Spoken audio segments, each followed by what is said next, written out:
Ce programme est financé par les amis et partenaires du ministère de Joyce Meyer. Je vous le dis, quand Dieu commence à vous faire creuser plus profondément, ça peut vous mettre mal à l'aise. C'est comme, ok Joyce, tu penses que tu as pardonné. Alors pourquoi évites-tu cette personne à chaque fois que tu la vois?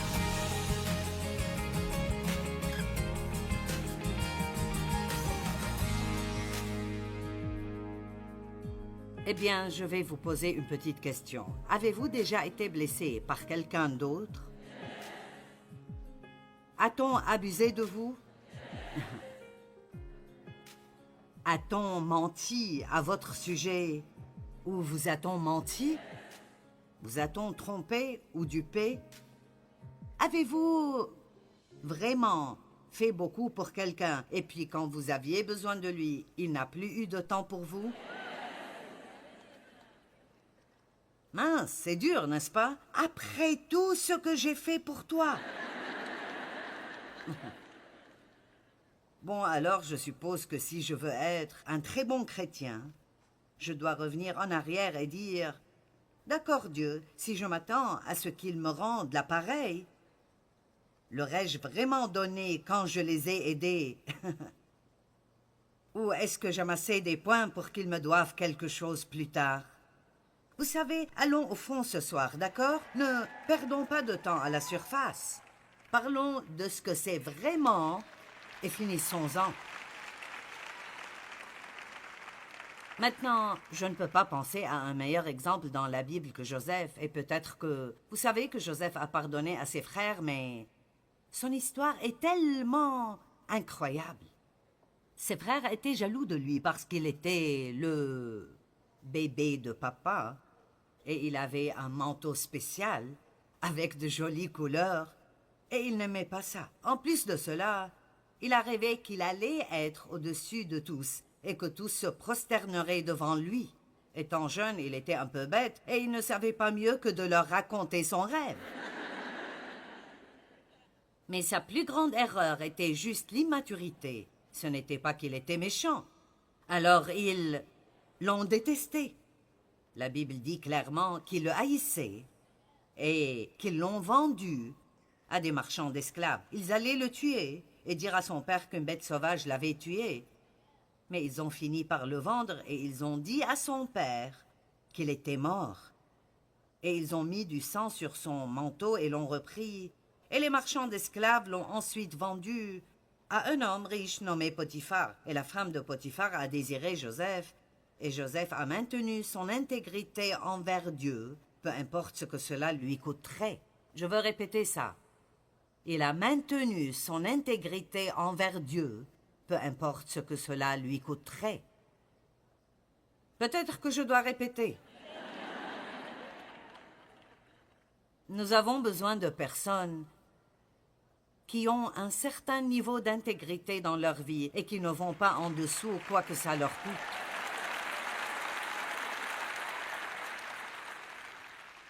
Les compromis dans l'Église et parmi les gens qui disent être chrétiens est en train de totalement ruiner notre réputation, d'être des gens chez qui aller lorsque vous avez besoin d'aide.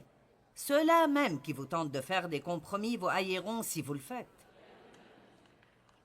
Ils veulent quelqu'un qui prendra position et fera ce qui est juste, un exemple. Donc je répète, Joseph a maintenu son standard d'intégrité et plutôt que d'aller coucher avec elle comme elle le voulait, il a refusé. Elle a menti à son sujet et dit qu'il avait essayé de la violer et Potiphar l'a fait jeter en prison où il est resté pendant autour de 13 ans pour quelque chose qu'il n'a pas fait. Donc ce type avait des difficultés. Puis quand il a été jeté en prison, il a rencontré un échanson et un panetier. Ils étaient, l'échanson et le panetier, dans la maison du pharaon et ils voulaient être libérés. Ils ont eu une sorte de rêve et Joseph était capable d'interpréter ce rêve. Et ils ont fini par sortir de la prison. Et l'une des choses qu'il a dites est « Ne m'oublie pas ». Et qu'ont-ils fait? Ils l'ont oublié et l'ont laissé dans sa prison. Mais finalement, Pharaon a eu un rêve. Joseph était capable de l'interpréter et le pharaon l'a amené chez lui. Et vous connaissez probablement l'histoire de la prison au palais. Il a fini par être le second de Pharaon. Eh bien, il a finalement eu l'occasion de prendre sa revanche contre ses frères. Mais se venger, cela ne faisait pas partie de son ADN. Et alors, il leur a pardonné, s'est occupé d'eux pendant le reste de leur vie, et il a dit quelque chose que nous devons tous réaliser ici ce soir. Il a dit, vous aviez médité de me faire du mal. Dieu l'a changé pour mon bien.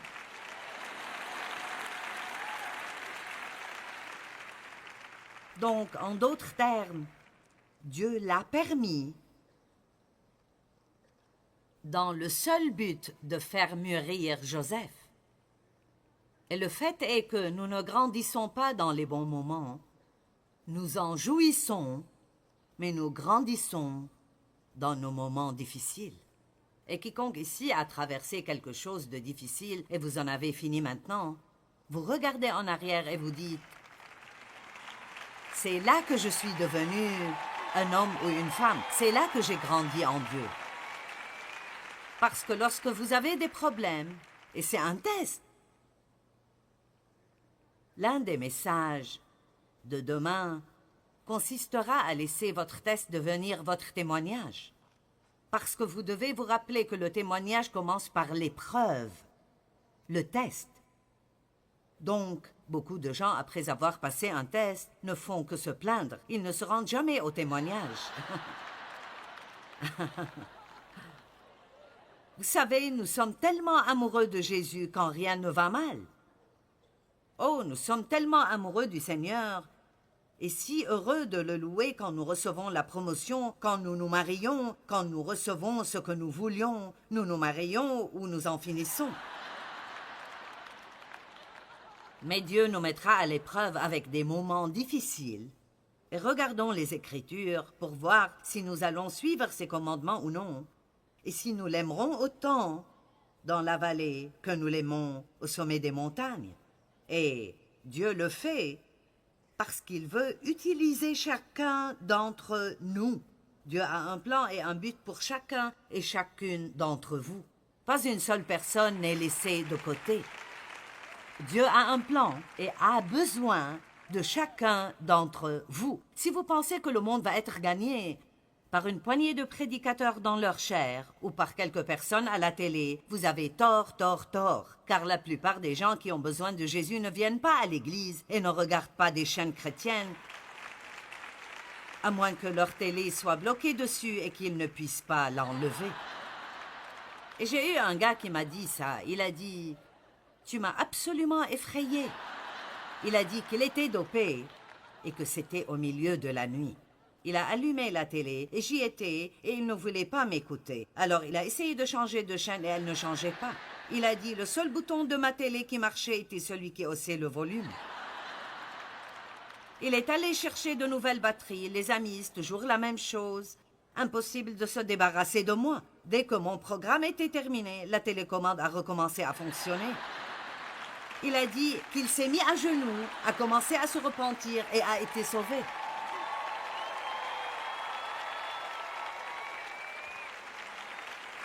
Mais la plupart des personnes qui ont besoin de Christ travaillent autour de vous au travail. Ils sont dans vos quartiers, ils sont dans les magasins où vous allez. Et chaque croyant et chaque croyante sont appelés par Dieu, oui, pour être heureux et vivre pleinement, mais pour faire beaucoup plus que ça, partager avec d'autres personnes ce que Dieu a fait pour vous. Et si vous dites, eh bien, je ne peux pas prêcher, je ne peux pas parler aux gens. Honnêtement, je pense que nous pouvons prêcher beaucoup mieux la bouche fermée.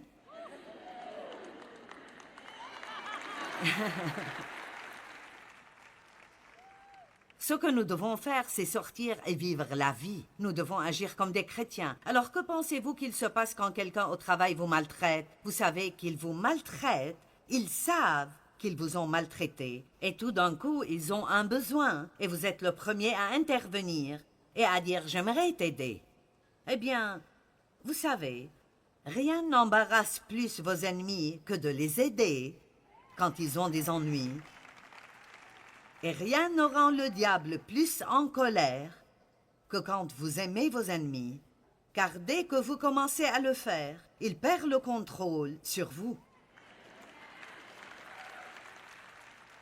La seule chose qui nous gêne est nos sentiments. Mais je sens, mais vous savez quoi? Vous êtes plus qu'un sentiment. Vos sentiments sont quelque chose que vous possédez et vous ne devez pas les laisser vous posséder. Vous pouvez faire la bonne chose sans avoir envie de la faire. Amen. Je vais répéter. Vous pouvez faire la bonne chose sans avoir envie de la faire.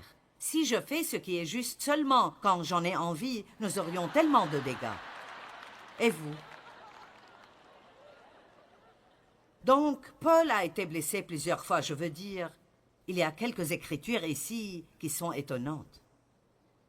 2 Timothée 4, 9 à 17, Paul a dit « Viens au plus tôt vers moi, car Démas m'a abandonné par amour pour les plaisirs du siècle présent et il est parti pour Thessalonique. Crescent est allé en Galatie, Tite en Dalmatie. Eh bien, on dirait que tous ces hommes se dispersaient. Cela m'est arrivé lorsque Dieu m'a appelé à commencer à enseigner la Bible. J'étais dans une église à l'époque qui ne préconisait pas les femmes dans le ministère. Je ne savais pas que c'était mauvais parce que Dieu m'a appelé et je voulais faire ce qu'il voulait que je fasse. Mais mes amis se sont dispersés. Ils sont allés dans toutes les directions et tout à coup, j'étais le sujet des commérages de tout le monde. On nous a demandé de quitter notre église. La famille nous a mis à l'écart. Si vous voulez être utilisé par Dieu, vous feriez mieux de vous préparer à payer le prix, parce que cela n'est pas toujours facile. Vous n'applaudissez pas très fort. Maintenant, vous n'êtes pas sûr de vouloir être utilisé par Dieu. Oh mon Dieu, utilise-moi tant que c'est confortable et que je me sens bien. Il a dit, Luc seul est avec moi. Amen, Marc avec toi, car il m'est utile pour le ministère. J'ai envoyé Tychik à Éphèse. Quand tu viendras, apporte le manteau que j'ai laissé à Troas chez Carpus et les livres, surtout les parchemins. Alexandre, le forgeron, m'a fait beaucoup de mal. Et écoutez ça. Mais ce n'est pas mon problème, car le Seigneur lui rendra selon ses œuvres. Maintenant là, quelle liberté! Je veux dire, ce type m'a vraiment maltraité, mais je ne m'en inquiète pas. Je ne vais même pas y penser. Je vais juste prier pour lui, remettre ça à Dieu. Dieu s'occupera de lui. Dieu s'en occupera. Il a dit, garde-toi aussi de lui, car il s'est fortement opposé à nos paroles. Dans ma première défense, personne ne m'a assisté ni m'a soutenu comme défenseur, mais tous m'ont abandonné. Maintenant, écoutez, que cela ne leur soit point imputé. Quel genre de chrétienté est ceci comparé à ce que nous avons aujourd'hui? Je veux dire, je peux prêcher ce message à n'importe quel endroit où je veux aller, n'importe quelle église, quelle que soit sa taille. Et à la fin, je peux demander aux gens de se lever, s'ils ont besoin de prière, pour pardonner à quelqu'un. Et je n'ai jamais eu moins de 80% des gens qui se lèvent. Jamais en 42 ans de ministère. Je vais vous tester et on verra si vous êtes honnête. Mais vous savez quoi? Cela me fait peur et ça m'inquiète. Parce que Dieu dit que nous ne sommes puissants que lorsque nous sommes unis et que nous ne devons même pas laisser le soleil se coucher sur notre colère parce que cela donne au diable une porte d'entrée dans nos vies. C'est pourquoi j'appelle ce livre « Fais-toi une faveur et pardonne ». Vous pensez que vous faites quelque chose pour vos ennemis, vous ne faites rien pour eux. Ils ne s'en soucient même pas. Mais quand vous leur pardonnez et vous commencez à prier pour eux, alors Dieu peut leur révéler la vérité et ils peuvent venir à un endroit de repentance et peut-être qu'ils pourront être sauvés au lieu d'être perdus, ce qui est notre travail, comme les petits assistants de Dieu. Je reviens au verset 16. Dans ma première défense, personne ne m'a assisté comme défenseur, ni m'a soutenu, mais tous m'ont abandonné. Que cela ne leur soit point imputé, mais le Seigneur m'a assisté. Tout le monde l'a abandonné, mais Dieu ne nous abandonne jamais. Dieu ne nous abandonne jamais. Je ne vais pas rester en colère contre un tas de gens et essayer d'avoir une relation intime avec Dieu et attendre la faveur de Dieu dans ma vie. Ça ne marche pas comme ça. Quand Dieu dit de faire quelque chose, il l'entend. Et tout ce que Dieu nous dit de faire est pour notre bien. Ce n'est pas pour lui, c'est pour nous. Donc si Dieu dit de donner 10% de vos gains, il n'en a pas besoin, c'est pour nous. Il y a un secret ici pour nous, quelque chose qui va nous aider. Quand il dit « Pardonnez à vos ennemis, peu importe combien ils vous ont maltraités, et priez pour eux, et bénissez-les », il veut que nous fassions cela. Et quand on ne le fait pas, on se fait mal. Et quand nous le faisons, alors nous pouvons voir la faveur de Dieu sur notre vie, et la récompense qu'il apporte l'emportera de loin sur ce que la personne nous a fait.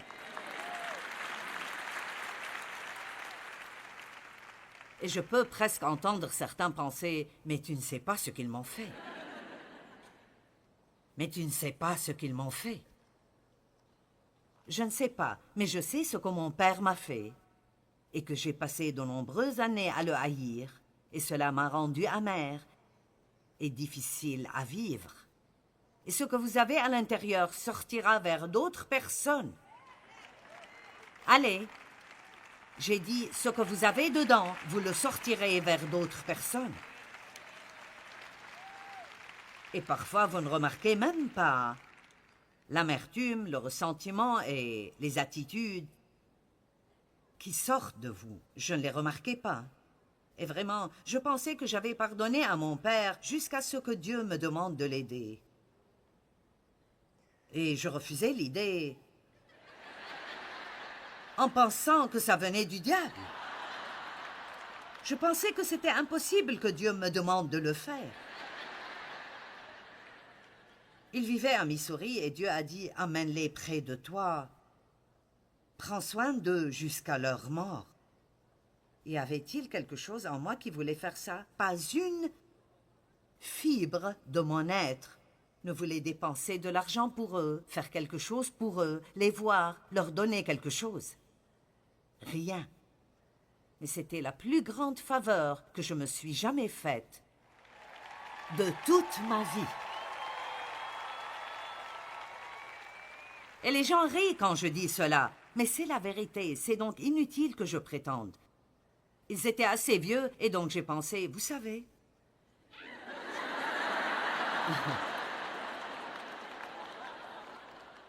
Vous pouvez faire n'importe quoi pendant quelques années.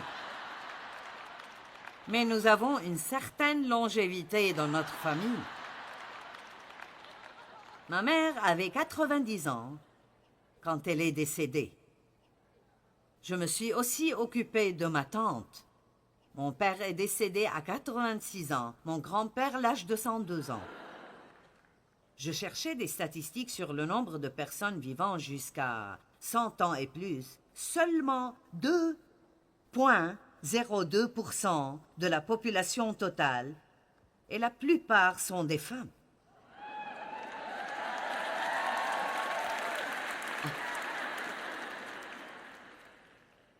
Et il est dit que les deux choses qui font que vous viviez longtemps sont si vous êtes une femme et si vous avez la longévité dans votre lignée. Donc, je serai là pour un temps.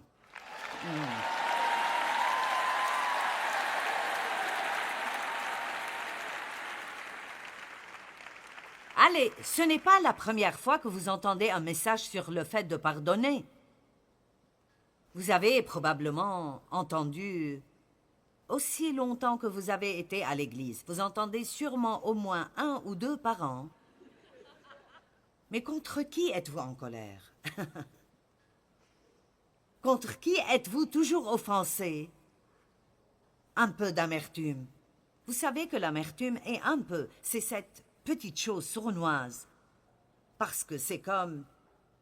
Eh bien, je lui ai pardonné. Nous pensons que si nous disons officiellement la prière « Je te pardonne », Allez, vous savez de quoi je parle. C'est comme, bon Seigneur, je lui pardonne. Eh bien, j'ai écrit un petit test ici. Pensez-vous avoir pardonné à quelqu'un? Eh bien, que ressentez-vous lorsque vous entendez que quelqu'un a été béni? Ou lorsque vous entendez quelqu'un dire du bien de cette personne? Oh, je te le dis, c'est vraiment un bon gars. Et vous dites, eh bien... peut-être pas tellement. Allez. Ah, je vous le dis, quand Dieu commence à vous faire creuser plus profondément, ça peut vous mettre vraiment mal à l'aise. C'est comme, d'accord Joyce, tu penses que tu as pardonné? Alors pourquoi évites-tu cette personne à chaque fois que tu la vois? Pourquoi es-tu mal à l'aise à chaque fois que tu entends qu'il lui arrive quelque chose de bien?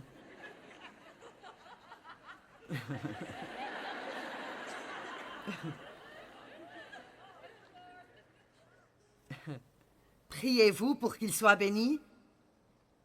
Je parlais à quelqu'un l'autre jour. Ils ont dit quelque chose et j'ai su tout de suite qu'ils étaient toujours en colère contre cette personne et ils voulaient que je sois aussi en colère. J'ai dit, je ne vais pas le faire. Ce n'est pas comme ça que je vis ma vie. Je ne fais pas ça. Et alors j'ai essayé pendant une demi-heure de le convaincre qu'il ne le devrait pas non plus. Et le fait était que la personne à qui je parlais, elle ne s'était même pas rendu compte qu'elle avait toujours un manque de pardon dans le cœur. Mais vous voyez, cette amertume, je veux dire littéralement, si vous mettez quelque chose d'amer dans votre bouche, vous ferez... Si vous y réfléchissez, quand vous avez de l'amertume envers quelqu'un et vous entendez quelque chose de bon à son sujet, vous faites la même face que ça. C'est un peu comme... Allez. Vous vous lécherez même les lèvres un peu comme...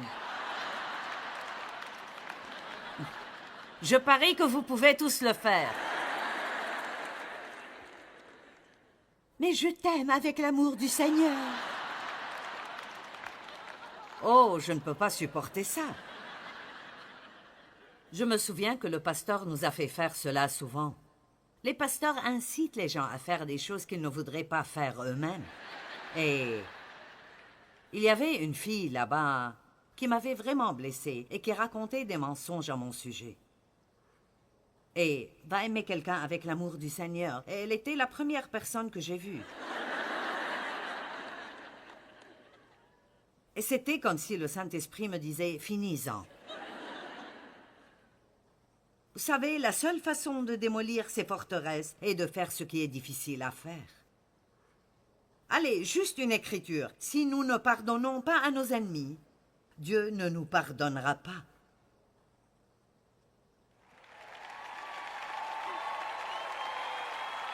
C'est le concept biblique le plus simple.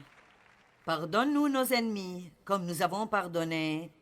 Pardonne-nous nos péchés, comme nous avons pardonné à ceux qui nous ont offensés. Dans Matthieu 6, il dit que si vous ne pardonnez pas, votre Père au ciel ne vous pardonnera pas non plus. Eh bien, si Dieu ne vous pardonne pas, ça coupe notre relation et ça gâche tout dans notre vie. Et je vous dis la vérité, j'ai vécu pendant beaucoup d'années et j'ai passé beaucoup de temps en colère contre quelque chose. Vous pouvez être fâché tout le temps à propos de quelque chose si vous ne faites pas attention, mais ne perdez plus votre temps. J'aimerais que, après cette conférence, vous disiez « J'ai compris, c'est cela ».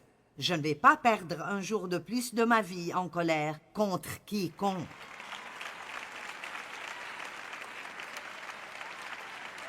Amen.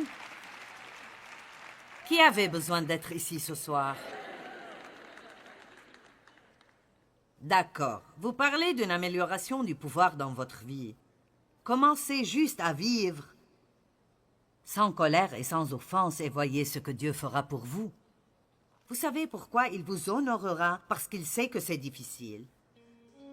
Mais si vous attendez qu'il soit votre défenseur, les gens ne s'en sortiront pas comme ça. Dieu le rapportera toujours et vous récompensera, mais seulement si nous le faisons à sa manière. Apprenez à pardonner rapidement et vous pourrez éviter le piège de l'offense. Nous devons pardonner à nos ennemis et prier pour eux. Cela ne les change pas seulement, mais cela nous change vraiment. Quand on pardonne aux gens, alors Dieu peut s'occuper d'eux. Nous ne pouvons pas les faire se comporter différemment, mais Dieu peut le faire.